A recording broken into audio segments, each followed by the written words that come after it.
இன்றைக்கி மதியம் எங்கள் வீட்டில் லன்ச்சு என்ன அப்படிங்கிறத பார்க்கலாம். லன்ச்சுக்குள்ள வேலைகள் எல்லாமே இப்போ ஆரம்பிக்க போகிறேன்.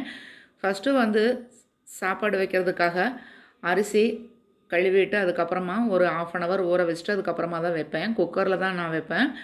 இப்போ வந்து அரிசி கழுவியாச்சு, ஒரு 1/2 ஹவர் ஊற வச்சுருவேன். அடுத்ததாக வந்து சின்ன சின்ன வேலைகள் பார்க்கலாம். இப்போ வந்து கருவேப்பிலை இருந்தது, அதெல்லாம் வந்து க்ளீன் பண்ணி அப்படியே ஃப்ரிட்ஜில் ஸ்டோர் பண்ணி வைக்கலாம் அப்படின்ட்டு கருவேப்பிலை வந்து க்ளீன் பண்ணிட்டேன். இப்போ வந்து அரிசி ஊறிடுச்சு, குக்கரில் வச்சு விசில் வந்தவுடனே ஆஃப் பண்ண வேண்டியது தான். அடுத்தது வந்துட்டு மதியம் குழம்புக்காக வெங்காயம், பூண்டு, அதுக்கப்புறமா வெண்டைக்காய் எல்லாம் போட்டு ஒரு புளிக்குழம்பு வச்சிடலாம் அப்படின்னு இன்றைக்கி சிம்பிளான சமையல் தாங்க.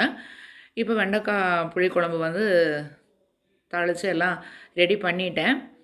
வெண்டைக்காய் புளிக்குழம்பு ஆல்ரெடி என்னுடைய ஷார்ட்ஸில் போட்டிருக்கேன், அதை பார்த்துக்கோங்க. இப்போ சாதம், வெண்டைக்காய் புளிக்குழம்பு, அப்பளம், தயிருங்க எங்கள் வீட்டில் இன்றைக்கி.